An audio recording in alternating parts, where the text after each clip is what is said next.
Hello, everybody. My name's Professor Pixel here once again on Mad Men with the Box. Of course, joining me for this episode, what is it, episode 8 of our live Mad Men with the Box? Of course, my fellow Mad Men. Look to my side. He's Jimmy. Hey, how's everyone doing tonight? He got here on time. It's a miracle. We got RTD back and we got Jimmy in on time. This just doesn't seem real. If you look right down there, you can see the man from down under. It is OZ Chris. Where I rightfully belong. Down on the bottom too. You remember that. You remember that, you strailing? And if you look right down there, of course, our special guest who just keeps showing up. It's Landry Q. Walker. He's the Captain Jack. He just keeps appearing in whenever we need him. His prime. Well past his prime. Well, you don't have to worry about Captain Jack showing up ever again. But... I will say I would like to maybe one day for them to release Absent Friends, the Torchwood audio story with Jack, Yanto, and the 10th Doctor. Because they canceled it, didn't they? Like they canceled it. Apparently it's just done. It's fully done. They're just not. They don't release it because of the controversy. Yeah, which is not worth the conversation right now. But it's a shame for the people who worked on it that had nothing to do with the controversy. It's like just like the Ezra Miller thing. You know, hundreds of people worked on that thing, and he's kind of being. But the thing is, Jimmy, I don't care about the Flash. Well, he got and you. It's a DCEU film. It's a 50-50 chance it's going to be bad. It's Ezra Miller Flash. It's 100% going to be bad. Oh yeah, you're right. I mean, the script was leaked, and apparently it's not good. There's the one with Michael Keaton coming back, right? Yeah. The only reason why I'm going to watch that movie. They wanted to do Flashpoint. Jimmy, you're never going to watch that movie. That movie's never getting released. It's going to get released. To begin with, so it's a $200 million investment. It's going to get released one way or another. Well, it's going to come out. It's coming out. It's just there won't be any more Ezra Miller Flash. We'll have to wait. They said after this movie he's Gonzo. So. Well, we're done talking about Gonzo. Let's talk about Back, because we have, of course, our news before we get into our review of The Empty Child / The Doctor Dances later. Let's talk about Doctor Who magazine. Yes, a new cover for a new month, and they're back together again. Best Landry ever. Landry, are you still subscribed to DWM? No. I had a subscription. My mom had gotten me a subscription for Christmas one year that I had for quite a while, but not anymore. So so sad. Yeah. But yeah, this is exciting. First time seeing this cover. I hadn't seen this cover until just now. Now what's cool about this is back together again, but how? The story inside, and the story they're going to tell us is not the story at all. They're not going to reveal anything in this. No. It's just to get people to buy it. Yeah. I found out. I think if I could be mistaken, like a number, like 1 or 2 off, but the magazine industry is still a $2 billion industry. Yeah. It could still. I wouldn't be surprised. It's when the pandemic started, one of my jobs was working on magazines like this for properties bigger than Doctor Who. And I will say that a lot of those jobs, at least, aren't there anymore. The magazine industry has a nook that it exists in, but with the rising cost of paper, the increased cost of distribution, you think about the cost of fuel and what that means for shipping dead trees around the planet. I'm very concerned about the future of magazines. I agree too, because I don't understand who buys them, because I don't know where the numbers coming from like the $2 billion industry. it could be the numbers sold to retailers. Yeah. But I don't know the actual number for numbers sold out. The thing is, when you're dealing with comic books, that's what we have, the direct market. When we talk about comic books sold, this comic sold 2 million to retailers. And those retailers generally don't have any returnability. But the reason the direct market exists is because of the magazine industry, which is different in that all of that stuff is returnable. So a magazine rack, they decide they're not going to sell it. They tear the cover off and they ship it back to the publisher and they get credit for that magazine. It's the same in a lot of the book market. The unsold books get destroyed and the publisher eats the cost. So if they're saying $2 million industry, that's probably not a to retailer. It's probably to reader, I would hope. Because we don't gauge the magazine industry by retailer because it's all subject to returnability, unlike comic books. Fair enough. I'm just going to say, if I, 1, had the space, and 2, had the money, I would absolutely be signed up for Doctor Who magazine. This would be the only magazine I'd buy. Like, it'd be the only one I need, really. But that's if I'm reading a magazine, it's not going to be out of window shopping. It's going to be out of that's beautiful. It's going to be out of enjoyment. Now, there's a lot of talk, especially about how behind the scenes, David Tennant, he has his fluffy hair back. But I want to talk a moment about a certain haircut, one that is a little nice, if you think about it. It's very familiar, as this Matt Smith fan account says, a very familiar looking haircut on Mr. Smith. Throwing that out there. Just throwing it out there. I'm not sure. Because for the Morbius, what is that stuff? Advertisement he'd walk around for. Not walk around, but I don't know, marketing where he'd talk to people. His hair was actually much longer, where it would be combed back entirely. Yeah. Now he has the swoop back. It's just a haircut. This is great conversation, guys. Thanks for inputting. There's not much we can say about a haircut. It's probably just a haircut. That's like everyone saying, "Oh yeah, Capaldi's going to be in this," and then they just announce like Capaldi's work schedule is like, "Yeah, he ain't going to be in there. That guy's busy."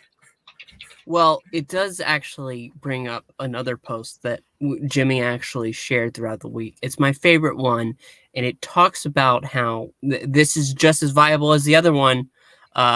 Paddington 2 star Peter Capaldi and Morbius star Matt Smith are currently in London at the same time.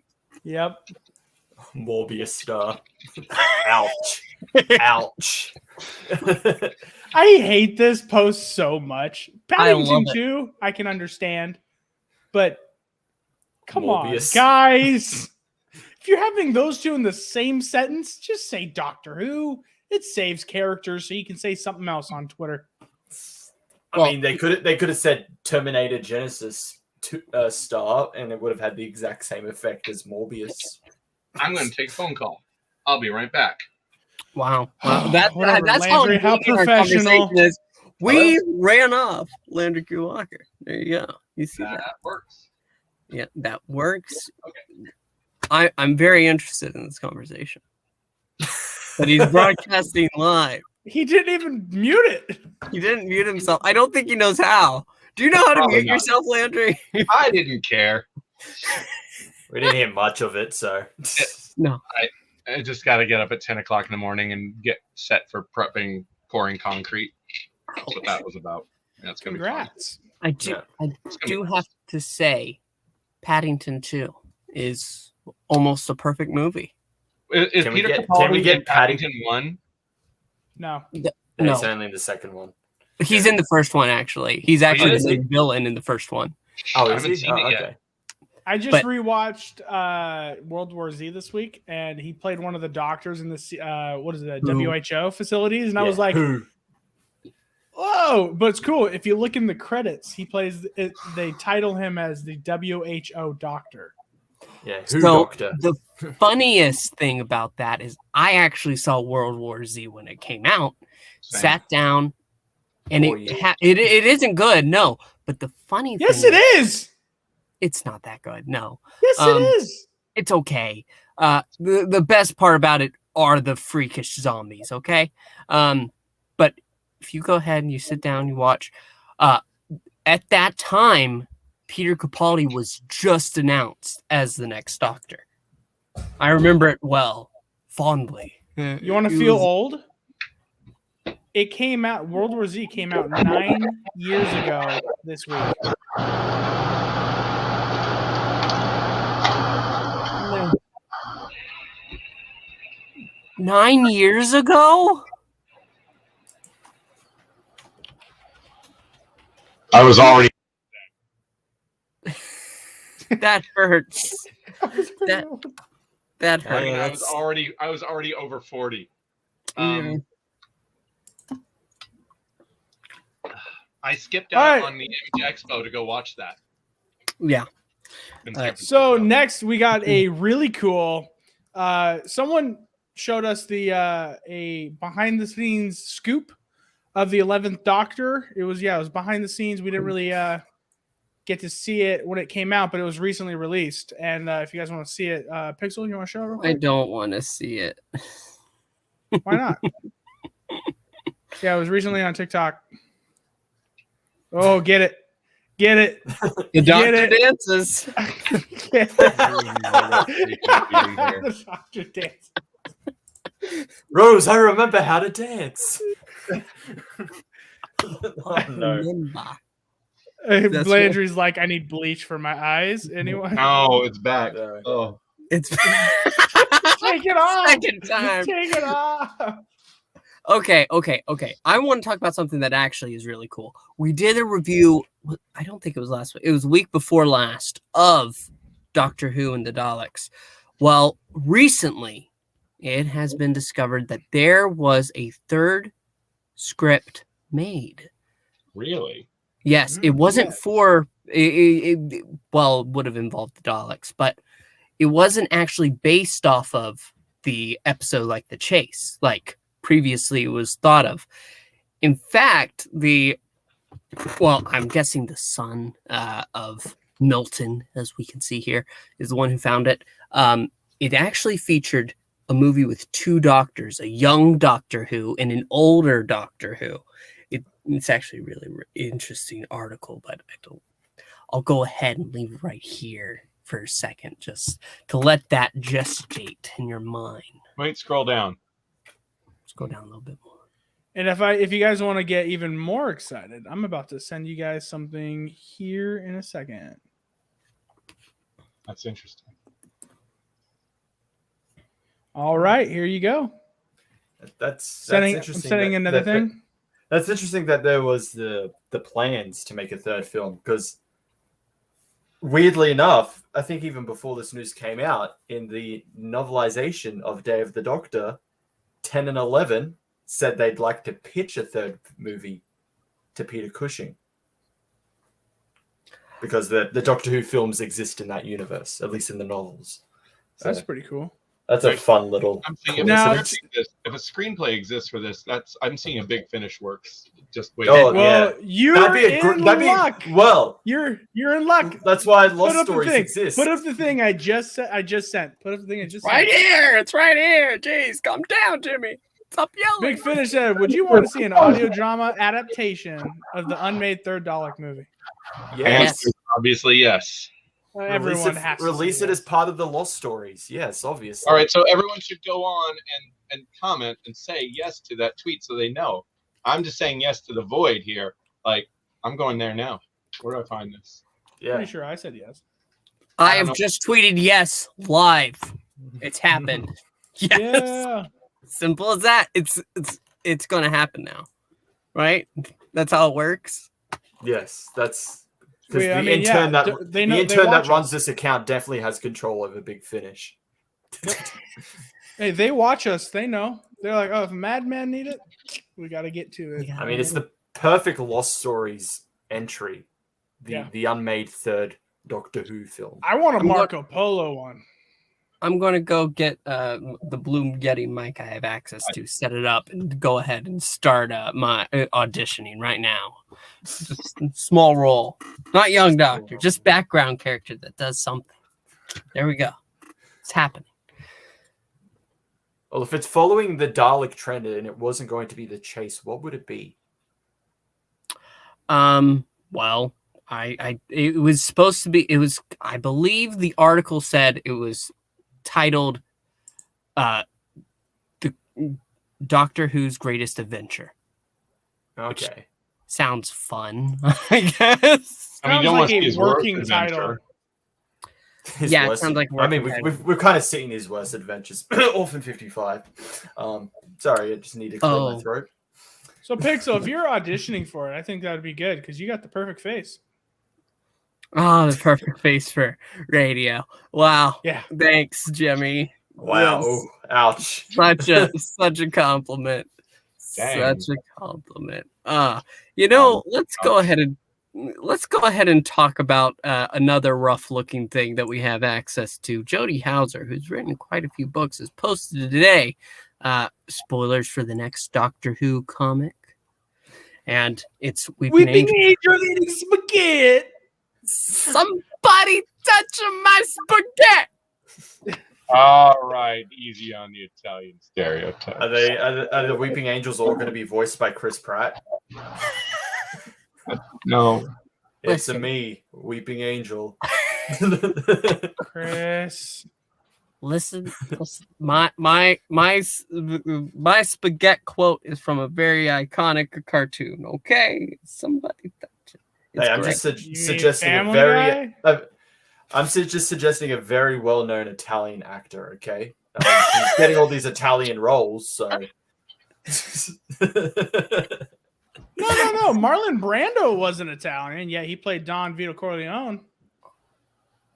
I mean, Bob Hoskins wasn't Italian. He played Super Mario. Shut up. Oh. That's Hollywood for you. Just don't cast Screw the it. Italians. Let's just get Miles Teller again. Miles Teller. He has to keep the mustache from Top Gun 2. Oh God. Yeah. But Jodie Goodness. Hauser, her new Doctor Who book was recently out, The Fugitive Doctor, issue 1. Oh yeah, that's right. Buy it. It is a good one. Buy it or what, Jimmy? It's good. Support her work, whatever it is. Yes, Jodie Yeah, Hauser is my favorite Doctor Who writer when it comes to comic books. I admit that I haven't read many Doctor Who comics. I should read more, yes. But I mean, all respect to favorite- Jodie, nothing is going to beat for me the what was it? Was it Alan Grant or Pat Mills? Who was doing it at the time that Dave Gibbons was drawing it? The guy who drew Watchmen drew Doctor Who comics, and Oh, I actually have that. yeah, I've got a collected volume. Oh, the Dave Gibbons collection right here. It was a Tom Baker story, right? Yeah, these. And Yeah, was it the Marvel Premiere show it again. 47? look at these. Look at this stuff. Nice. Isn't it neat? I mean, Yes. this is quality stuff here. Oh, look, that's our friend the Meep. You know, that's actually funny because Mr. Meep is actually the next topic of discussion that we have. Because apparently a little bit of the magazine does talk about how some familiar faces will return for the readers of Doctor Who magazine. Well, familiar but new, whatever that means. Pat Mills. Pat Mills wrote a bunch of this stuff. Pat Mills, as I recall, Pat Mills is one of the creators of martial law and worked on 2000 AD. And just really great stuff. Really subversive writing. Have any of you ever read Martial Law? No. No, I don't believe so. Yeah, you should check that out. It's a real great deconstruction of superheroes in a way that hadn't been done back in like 1990 with brilliant art. Yeah, check it out. Anyway, Pat Mills is a great Doctor Who. I'm just gonna say, Jodie. All respect to Jodie. She's a phenomenal writer and she's a great person. Pat Mills, Doctor Who writer, wrote a lot of the stories in this. Yeah, that's the book you were telling me you were gonna send me, right?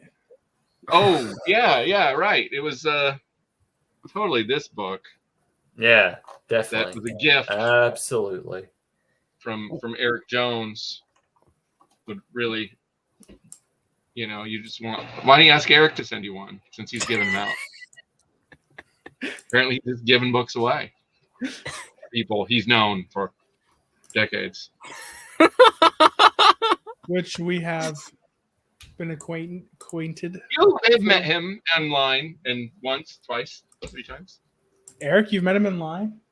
You met him online. He likes you. Oh yeah, I know. I've met. Yeah, about you behind your back.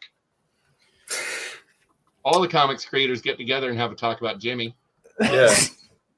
Jimmy is the favorite topic of conversation, right? Hey, remember that loser that got into a fight with Dan Slott? Yeah, that's pretty epic. We're gonna have a panel at the next San Diego Comic-Con. Jimmy, pro or con? Pro or con? hero or villain? Hero or villain? And it's going to be headed by Dan Slott. Hey, Jesus Christ. Let's go ahead and just move on and talk about the fact that Yasmine Finney apparently has finished for now. She is done on the set of Doctor Who. Okay. Yeah. And that ended. Now That's that it? gets me thinking, is she only for the 60th anniversary? Because I was thinking, I was thinking because they announced her as if she was going to be the next companion for Chutigawa. Yeah. But apparently she's done. It's very confusing, isn't Well, it? that's a wrap. Could mean that's a wrap on this season. It could mean that's a wrap on this episode. That's a wrap on today's shooting. It's really not specific. Yeah. Well, she does say, I can't wait for the world to witness how incredible you are. As if that's like saying, all right, I'm done. Goodbye. Who's the you in this equation? She's talking about Rose, her character. Oh. Yeah, because she has a rose emoji. Says, Rose, I love you. Oh, I see. Yeah. Okay. Yeah. I mean, I thought she was going to be the next companion. I thought that was the announcement. That's why she had the big deal. But I mean, I guess, okay. I'd be fine if she was the new companion. I'll be fine if she's not. I don't know. I'm a little surprised because they're still shooting, obviously, for Tennant in London. So, all right. I'm going to go ahead and remove that. We only have 2 more things before we can actually get into the meat of our conversation here. Just 2 more. Just 2 more and we're done. First is Jimmy's favorite thing. The fart aliens. Yes, exactly. RTD posted a picture of a Slitheen pen. Did anyone else, when seeing that, think that was like someone's dry hand? Yes. Just now when I saw it, I thought that was Yeah. desiccated skin. But apparently he's posting that for no reason. And my guess is they're coming back. They're making a return, baby. They're either coming back or he's Doctor. messing with everyone. He's messing with everyone. He has a Slitheen He is pen. telling us that the next Doctor is a Slitheen in a person suit. So we now know what's going to happen. There's going to be a whole moment. Yep. Because of the timeless children, and they're like, and Jodie not the Doctor not being a Time Lord, is actually a being from a different universe. Could be an alternate universe. Now we know she's from Raxacorius. Oracophallopatorius. Cousin of the Absalbadorf, or whatever he was called. No, cousin of Glom. Zorbaloff, yeah. Love and Monsters, the iconic episode. Horrible. I don't get why everyone hates it. It's a great episode. Landry, you know exactly why everyone hates it, okay? Because we can't have nice things. Exactly. That episode is the exact definition of that saying. We just can't have nice things, can we? There always has to be one episode that ruins I everything. genuinely liked it. I liked it the minute I saw it. I like that one. It's fun. I don't know. I'm gonna rewatch it. I just sadly know too much about that one character's love life with his girlfriend. That's so creepy. A living. Exactly. It's literally just a. I don't want to say it on air. Yeah, no. Yeah, I mean, you've said it on air before. Have I? As thick as concrete, she is. Thick. 2 C's. Steve is for concrete.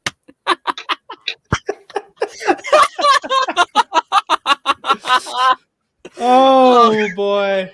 Is that the same person, the lady whose face is in the concrete? Is that the same person who plays Moaning Myrtle from Harry Potter? Yeah. Yes. Yeah. That's weird. Because she looks so young, It's worse. she gets like these young roles. Despite the fact So she's she like, was sexually assaulted in Harry Potter, and in this, she's carried around like a. Yeah, that's how she died. No, she got killed by a basilisk. Killed by the basilisk. What are you talking I thought. about? Wait, she said there was boys who met her in the. They were making fun of her. Made fun of They were her. bullying her. She was Oh, being did I grow up bullied. thinking she was just So like she'd she hide said in the no? bathroom.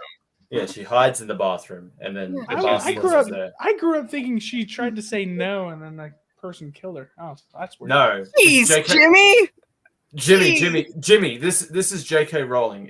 If it was J.K., it would have there be some kind of racist undertone. It was written for 10-year-olds, Jimmy. 10-year-olds. To be fair, I haven't seen the movie. crap. No. No, I've seen all of them. I just haven't seen the Chamber of Secrets in forever. Because I hate that movie actually quite a bit. I think you can genuinely assume that things written for 10-year-olds don't have rape scenes in them. Yeah, this isn't George R. Martin. Well, he isn't writing for 10-year-olds. He's not writing for 10-year-olds. No. He's just writing 10-year-olds. I feel like Although you'd be surprised with the amount of kids that have watched Game of Thrones. It's like, yeah, this isn't for we you. just Why are you went watching into this? that Friends episode. That Friends episode where Phoebe goes on a date with her stalker, and he's like, "I write erotica for children." Like, and she just goes, "What?" I've never watched Friends. Dude, it's so funny. Like, it's like she's on the worst date possible, and then he says right. that, and she's like, "I'm out." As much as I don't want to go over this, there are rumors on Facebook of all places that we're going to go ahead and we're going to the most over. credible of sources now. Next, we're getting the next one's from Reddit. I bet you. So Mark O'Neill, you can tell that he's trustworthy. He uses that profile pic app that everyone's using now. The Pixel, specials. shouldn't you use it? What? Oh, yeah, I messed around, but it's not my profile. Pretty sure it was for a bit. No. Yeah, it's definitely not my Instagram picture. It's not my Instagram picture. My Instagram picture is Father from Kids Next Door. Mine's not at all the photo picture thing that. It's okay if you use it. I'm just saying. I'm adding on. Mark O'Neill. No, just move on. Okay. Okay. Well, it's time for this conversation to fall off. The specials are called apparently the Timefall trilogy. Tennant is after Jody, and is called the Timefall Doctor because Jody is infected with a Timefall virus, a disease in which more ways than one, causing her to revert back into 5, 6, and 7, and then Tennant. And that's where the first 3 specials begin. Well, hold up. 5, 6, and 7 were rumored to be joining the 60th anniversary. Like, I want to say a month back. Yeah. I'm going to move. move. If this is like going backwards, why would it go from a weird order? Yeah. You're going way back and then forward. Maybe it's not that order. It could just be mixture of faces, like transforming, and it just lands on Tennant.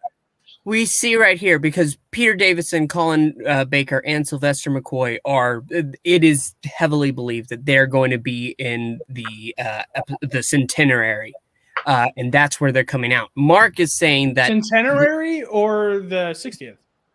the Centenary. The Either one. Centenary.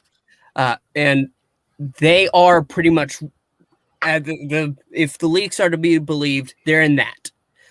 But they are apparently saying that, it's going to lead into the 60th time fall, and they're going to be their past selves, and they'll look old because, the disease just does that.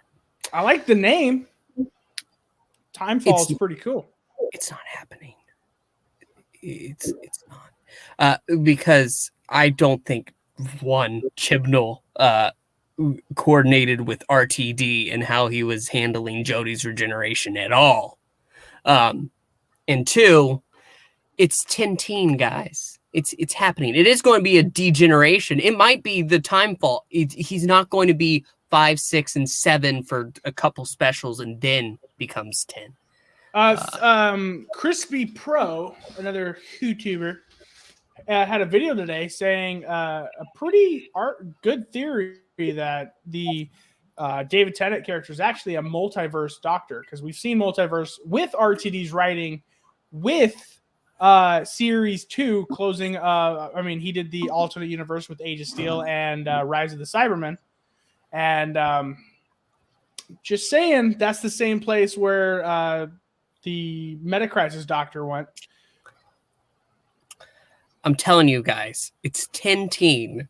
I'm telling you, it's toy maker messing with the doctor while they're regenerating. I'm telling you, it's 10-teen, and the toy maker just shows up. I'm telling you, who cares? We're getting David Tennant and Catherine Tate back, baby. Let's go! Woo! That's a good point. Yes. Landry, you look bored. Say something. Oh no, I'm really enjoying your guys' takes on this. I have no idea what's going to happen. He likes all feeling going to be wrong, though. That's what I can say. This from you guys. This is where I find out all my gossip. I'm like, I'm the guy sitting going, really? David Tennant's coming back? All right, cool. Oh shit, we shouldn't have told him. Yeah,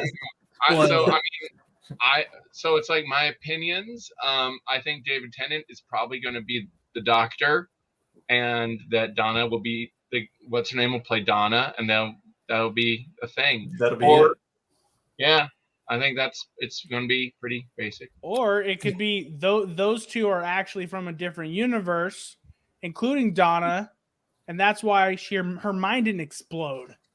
Well, yeah, because that's the other thing that's kind of going up against the 10-teen theory is like Donna remembers the Doctor. It'd have to be she's from supposed to. Yeah, because she would die if that happens. Yeah. And if they undo that, that means where she's happily married. She got her happily ever after. The Doctor ensured that. They can't undo that. If you undo that. Well, there is a big. If you look out there, I've had conversations with Whovians that hate that's how they ended Donna for the series. How they just wiped her, and the Doctor had to forcibly erase himself from her mind when that's the last thing she wanted. It doesn't matter if it was for the good of her. It's still against her own will, and so. Yeah, but here's the thing. I'm pretty sure the Doctor would do that because it saves her life. Yes. He's not too narcissistic to the point where he won't go, I'm going to let you die because you're going to remember me. No, he'll take the. The Doctor did something awful because he had to do something awful. And there's this people get mixed up with what they want out of writing, in that they want characters that do only the things that they approve of. And the whole point of it was an awful decision he had to make because the alternative was worse. And that's what made it interesting. What made it interesting is that he had to do something terrible. It's an awful ending for Donna. It's not a happy ending, and it's not a happy ending for anybody. The Doctor didn't walk away going, "Oh, all right, that's done. Haha, gonna go get me a smoothie."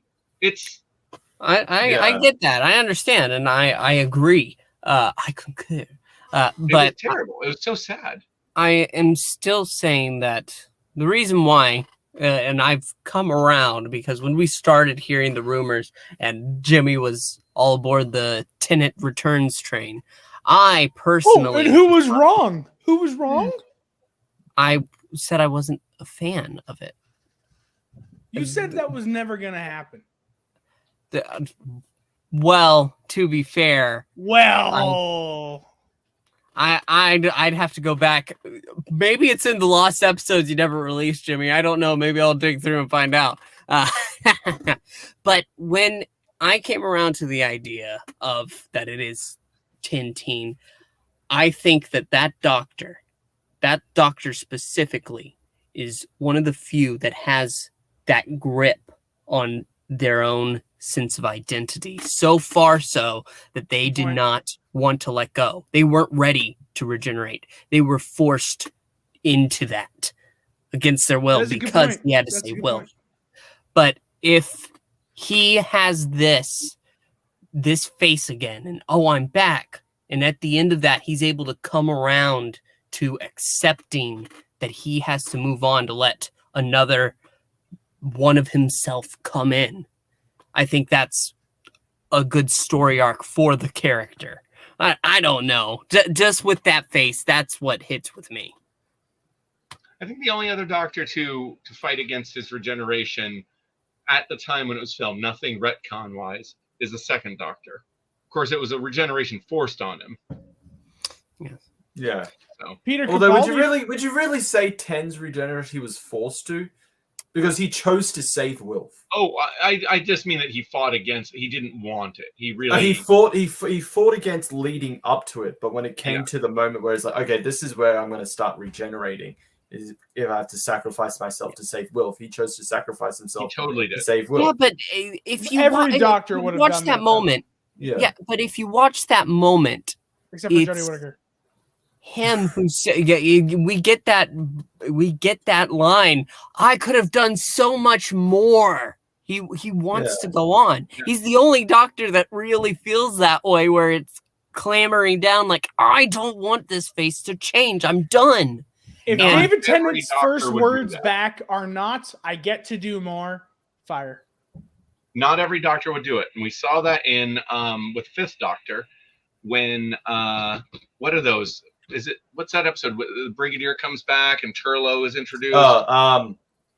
Merwin Undead or something like that. Yeah, Maldron there's the beings that were trying to emulate Time Lord physiology and technology, trying to create regenerative science for themselves, as I recall. And they basically say, you can save us. You can end our eternal suffering.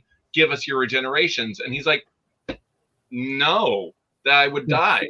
That's all I got left. I'm no. I'm out. Mm-mm. The 10th Doctor. That's different. I feel. Hold up. 10th Doctor did the same thing with. Was it the Family of Blood? Because they said they could live forever. You just got to give it. But with his power, they would have been terrors. Yeah, exactly. That would have caused chaos across the universe. Yeah. So it's like, okay, I'll give you the easy solution, which is you just get to live out your life, but you chose not to. So, hey, you want immortality? I'm giving it to you, just not how you expected. Yep. And now I have to take a second glance in the mirror every time because of that episode. So, geez.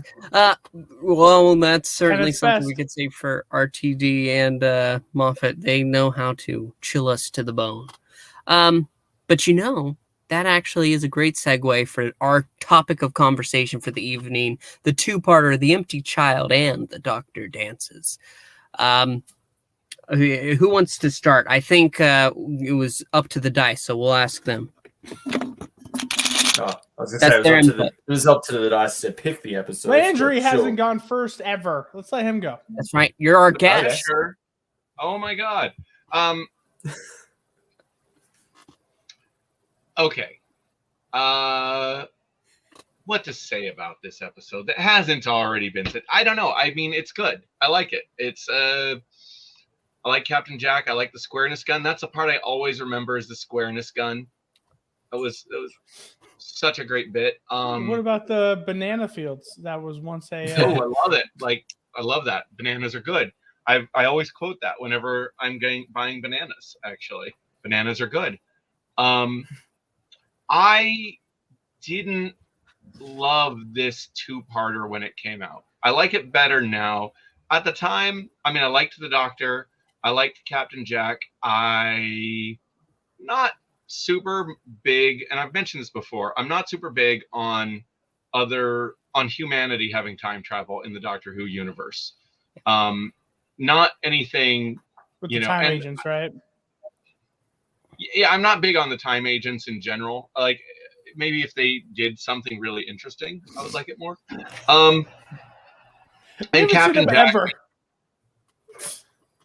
Jack being a rogue one and running a con, and I love the concept of the nanotechnology. It's healing people, but it's dumb. It doesn't know what it's doing. It's horrifying, and it's, as a healing plague of nanotech. Brilliant concept there. I think I got bored with the kids, is what it is. The little orphan kids stealing the food. I'm supposed to connect with that emotionally, and I'm watching it going, I don't care. I think it was just like, this is probably something that happened during the time, so we got to put it in there. And it's more to tie into Nancy with her character. Yeah, and her and that's a great emotional connection. I don't know. I like the whole, obviously the Doctor dancing, and the dancing part is just a euphemism for sex, right? Oh yeah. Yeah. So okay. I never actually thought about it like that before. Well, all right, and now it's Jimmy's turn. What do you say? Well, you can't just rock my childhood's world up and just expect me to talk. I'll go next. Someone go after. Jesus. I'm going to go ahead and say, I'm going to say a little more, actually.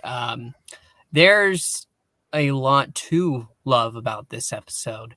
I think that there's very little that I dislike. If there's anything, it's the personal disconnect with the Doctor and romantic feelings altogether. I don't care for that. So whenever there's a new interest with Jack Harkness, who is going all over the place, I don't know what the sexuality is of Jack Harkness, pansexual, whatever.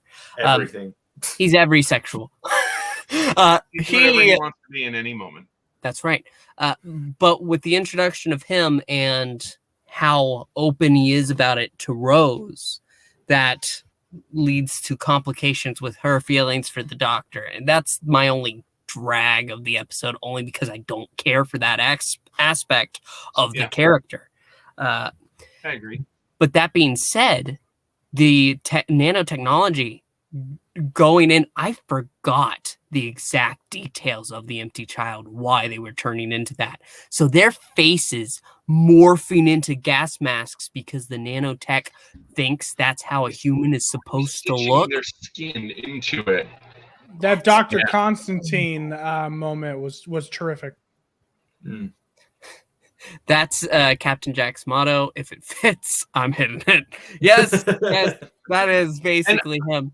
That was something I really liked at the time, because I think a lot of people, especially when we're talking about people who are younger at the time, may not realize what a big deal it was to have a, openly bisexual character on Doctor Who at the time. And what was going on politically and how it all relates to that. Jimmy and I have talked about that before. You're the one who informed me about how much of a big deal it was, because, I watched this when I was, I'm not sure if I remember when I first watched this. I think it was when it was coming out. It might have been like a year or two after. I can't remember. But I remember this was the first time watching anything Doctor Who that I was genuinely scared. So it should let you know.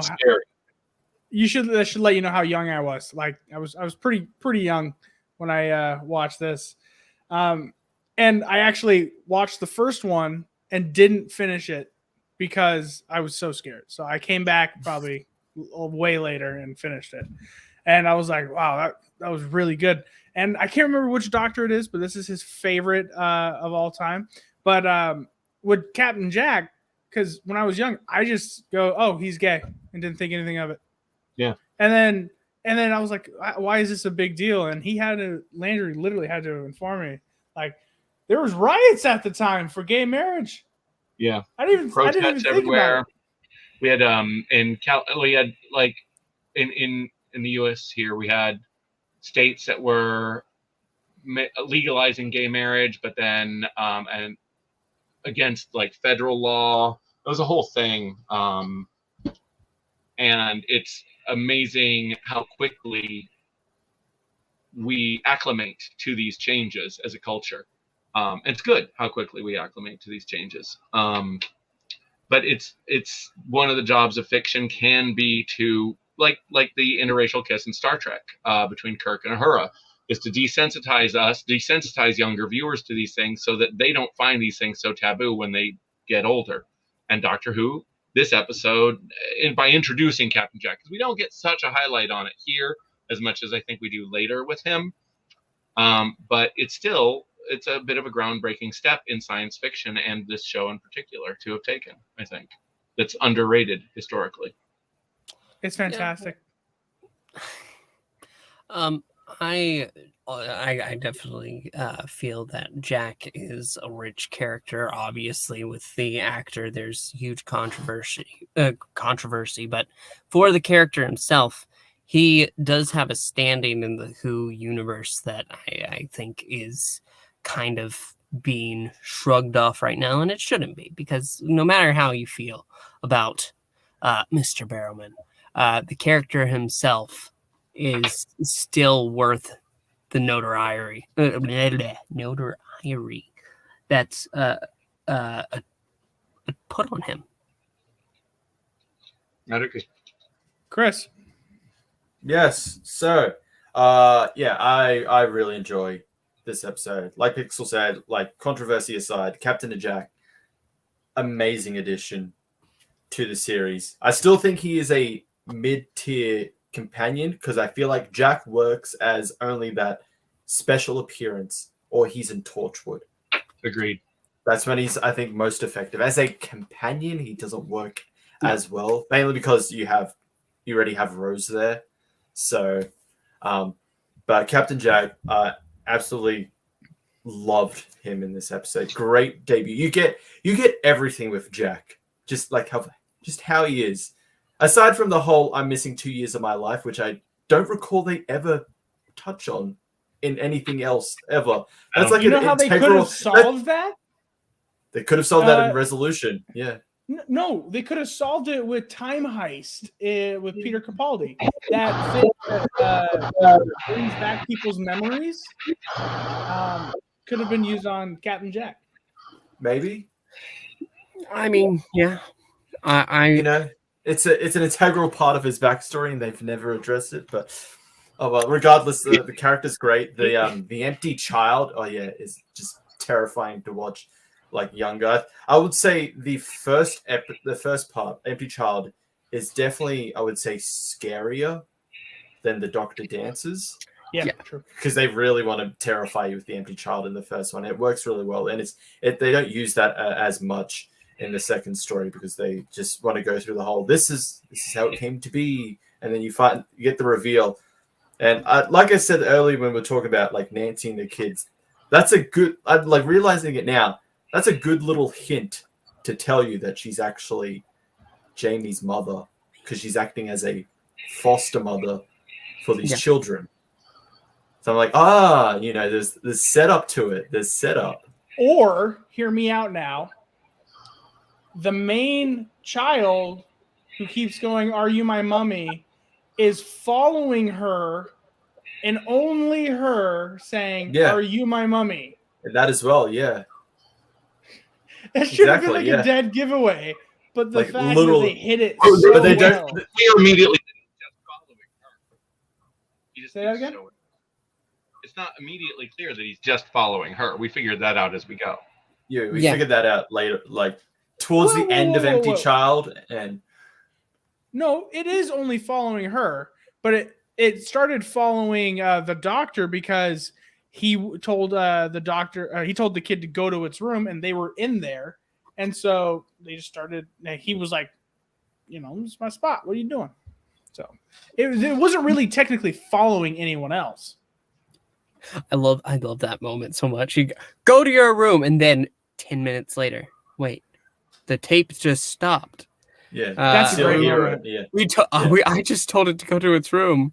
This is its room. Yeah, that's a fantastic scene. That the start of the Doctor dances. Go to your room. Yeah. It's like I am Or- very cross with you.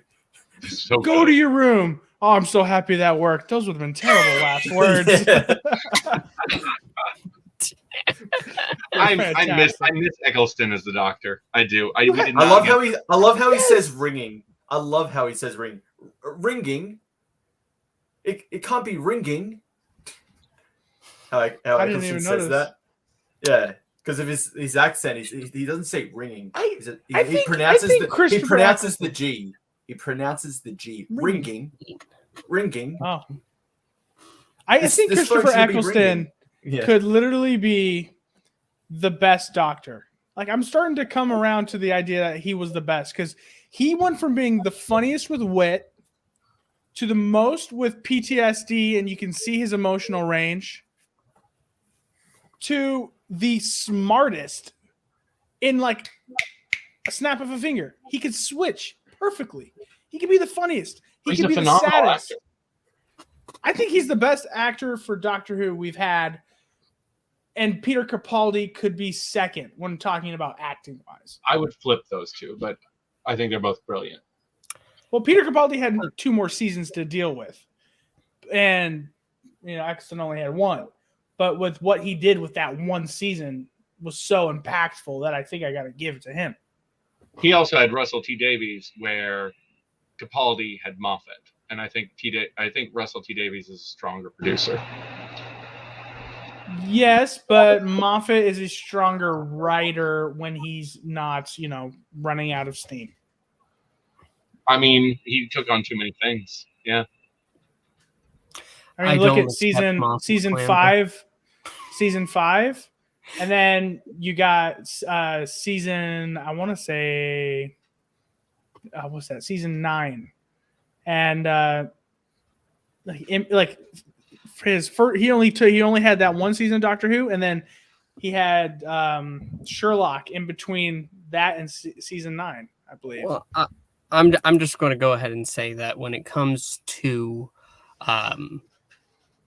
the conversation of showrunners and stuff, I've been seeing again, we're getting back to the day and age when Moffat was still around, and it seems that whenever a showrunner is currently still going, the hate for him has a rise that kind of just sits there.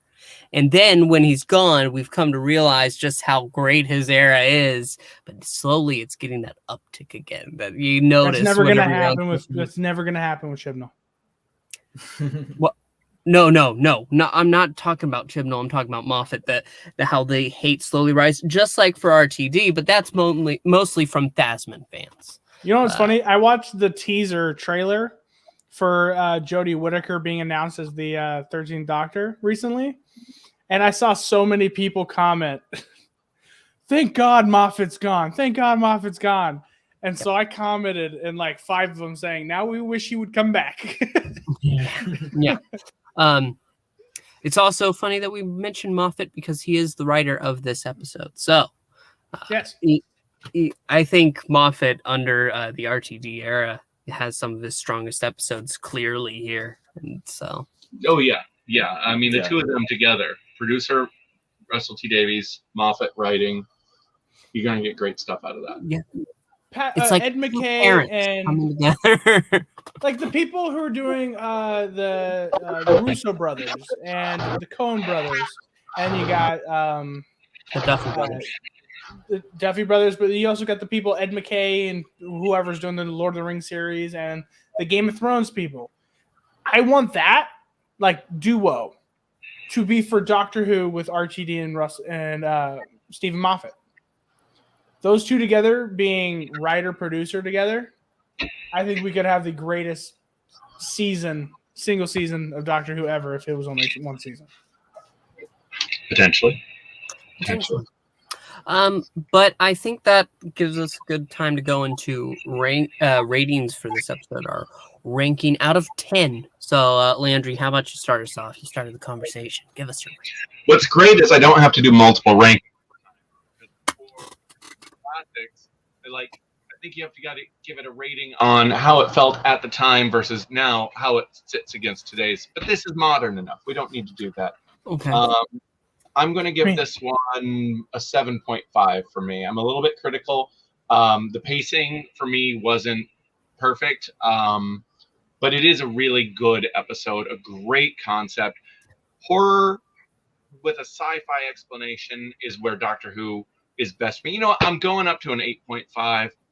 I talked myself into it. 8.5. I'm very interested in the fact that you didn't try to rate each episode, and just so that way you could have multiple ways to rank it. I don't actually want. It's one story. We know Landry's ways. He's able to somehow worm 3 at any time. I would never rank them separately because the first one on its own would get a very low ranking because there's no ending, and you can't rate a story without ending because the story is defined by the quality of its ending. That's fair. Why Empire Strikes Back is low on my Star Wars list. Yeah, mine too, actually. I'm going to go ahead and say that since I'm number 2, I'll go ahead and give mine a 9.5. This is almost perfection. It is close to perfection. Like I said, the elements in it are not to my taste, and I have to account that. And it's not that I don't think it's well done. It just doesn't fit Who for me. So 9.5 is where I sit on my scale. So Jimmy. I'm giving it a 9 because a couple factors. It's one of the best, but it's not a perfect 10 because there's things like Vincent and the Doctor. Like Vincent and the Doctor had me not scared, but worried a little bit. And also dealt with some things that got me emotional and it really made me feel.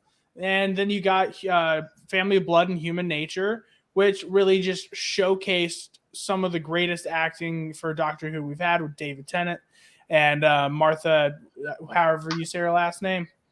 But like there's just those 3 episodes. I think I regard them as like 10s, and it's just not quite there. And it's not to do with Captain Jack or Rose or Christopher Eccleston. It's more to do with the part 2 of the story feeling more like, all right, then this happened, then this happened, then this happened, sort of storytelling, if that makes sense. The first one felt like, all right, this is a mystery. What are we going to do? But the second one kind of felt like this one, then this, and this, and then we're done.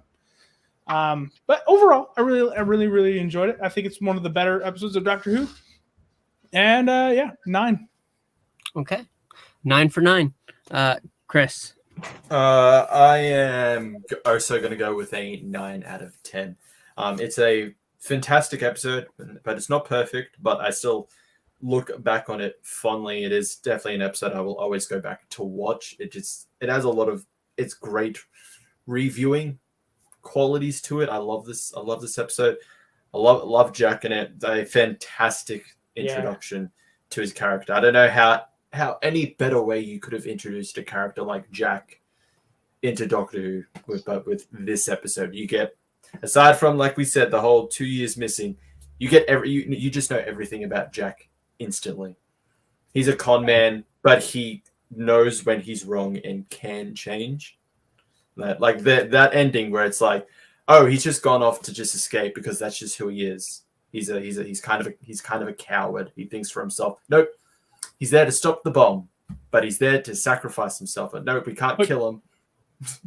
His charisma is so strong, and like, if it was anyone else besides John Barrowman, I don't think we would have got a Torchwood spinoff starring Captain Jack. No. Yeah, because that's just how great of an actor they chose to play Captain Jack was, and it shows. I agree. Actually, I think you know what, I'm going to go up another half point to 9 based on Chris's review, not the two of you, but Chris's, because that ending, that switch is something I really love in storytelling. Shades of Grey characters who, might be a bit of a villain, but there's a line they won't cross. Or Jack isn't quite that because he's never a villain, but there's still, he is a con man. He is a bit mercenary. He is willing to, take chance. But in the end, he sees his responsibility and he steps up to it, and that's his transformative moment of a character. That's his heroic journey. That's his arc, and that alone gets another half point out of me. I wasn't thinking about that part properly, so solid point, Chris. Going up to a 9. You know what? Because of Chris's review, I'm going to go down half a point. No, I'm not. Honestly, I love even with Captain Jack, but also the story revolving around Nancy and her child, who she had to hide the fact that was her child. I think it's almost perfect. Seriously, if I was thinking what's a perfect episode of Who to watch, this 2-part would be up there. But that being said, we've done it. We've accomplished it. We've reached the end. And I think the last thing to do is to say goodbye. But before that, please make sure to like and subscribe. Wait. What are we talking about next week? Yeah. Oh no. We don't. Should I roll? Roll the dice. Roll live? Roll the dice. Okay. Because I don't know, we've done TV for a while now. 2 weeks ago. We did no. We did Big Finish 2 weeks ago. 2 weeks ago. Then we did TV because TV movie and TV then 2 weeks again. ago. That's what I mean. We done Okay, TV. So how about we go ahead and I roll a 10-sided die and we pick a doctor from that. Okay. For audio. Yeah, go ahead. I have most of them anyway, so if you need them, so. Okay, this is going to be interesting. 3. 3. Okay. Yeah, he has a limited few. Okay, keep going. Yep. Okay. Re-roll. Let's get a new doctor. 6. 6. All right, so we're doing 3. John Pertwee, baby. Not John Pertwee. He never did any. So 6. All right, John Pertwee. What's? You know what?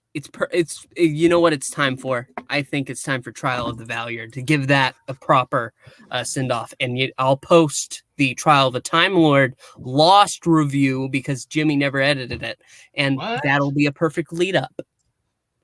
I like that. Sounds good. Sounds good. Don't encourage him. I like it. Landry's on my side. I mean, we have squaddles, but what are we doing? Trial of the Valyard. Okay. Yes. This is going to be great. So now next week we're going to be doing a review of the Big Finish production, Trial of the Valyard. A great story I'm already going to let you in on, but we'll talk about it then. Thank you, Toxic Masculinity worn by Pixel. This is just a party shirt, man. There's nothing toxic. It's cute animals. I don't get it. Ed, what? I'm confused. I don't know. It's not like it's a tight-fitting shirt and I'm Clark Kent. Don't be discouraged, Pixel. You wear your bunny shirt. Wait, what? I will wear my bunny and I'll be proud of it. But let's move on. Thank you so much for watching. Make sure to like, comment, and subscribe. We'll see you next time. Bye. Geronimo. Alon.